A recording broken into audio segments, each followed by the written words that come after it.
Республика Армения. Միջազգային բանակային խաղերը յուրօրինակ ռազմական առաջնություն է, որտեղ տարբեր երկրների զինվորական ուժերը մրցում են իրենց մարտական հմտություններով։ 28 մրցաձևում ուժերը չափելու են եկել 4000 զինվորական։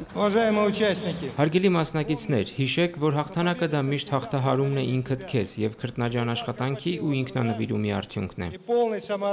Ուշագրավ է, որ բանակային խաղերի հարկի տակ հավաքվել են Ասիան, Եվրոպան եւ Աֆրիկան ներկայացնող պետություններ, անկախ հանգամանքից հակամարտող կողմեր են, թե բարդ հարաբերություններ ունեն։ Խաղերին առաջին անգամ մասնակցում են Իսրայելն ու Սիրիան, ցանկում ուշադրություն են գրավում հակամարտող Հայաստանն ու Ադրբեջանը։ Դա մեզ համար տալիս առավելություն, մենք եւս մեկ անգամ,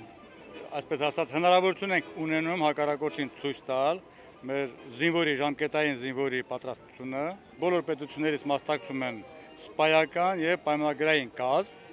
իսկ Հայաստանի Հանրապետության զինված ուժերը ներկայացում է ժամկետային զինծառայող։ Հայ զինվորներն իրենց ուժերը կչափեն տանկային բիատլոն մարզաձևում, զուգահեռաբար իրենց հմտությունները կստուգեն սակրավորները, հետախույզներն ու դիպուկահարները։ Մրցակիցների թիվը շատացել է, պայմաններն էլ բարդացել։ Պաշտպանության նախարար Վիգեն Սարգսյանն ակնկալում է, որ մեր թիմերը պատվով կներկայացնեն հայկական բանակը։ Շատ լավ գաղափար է, որ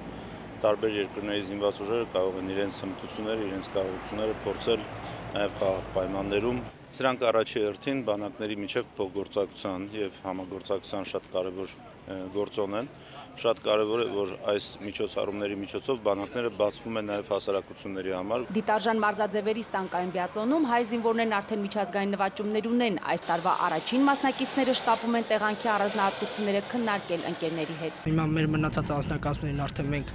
մեր ունեցած փորձը արդեն իրենց կփոխանցենք, դաշտին ծանոթը ավելի իրենց կդարձնենք ու իրենց սպասումները, իրենցից այն սպասումները, որ ունենք, որ իրանք պետք է անեն, դա հաստատ իրանք կարդարացնեն։ Մերձ Մոսկովյան Ալաբինո զորավարժարանում մասնակից պետությունները ներկայացել են նաև իրենց մշակույթով դաշտային խոհանոցի ուտեստներով։ Բանակային խաղերը կշարունակվեն մինչև օգոստոսի 12-ը։ Միջազգային դրության ֆոնին այս խաղերից գլխավոր ակնկալիքը ոչ թե պետությունների մարտունակության, այլ խաղաղության նիշի բարձրացումն է։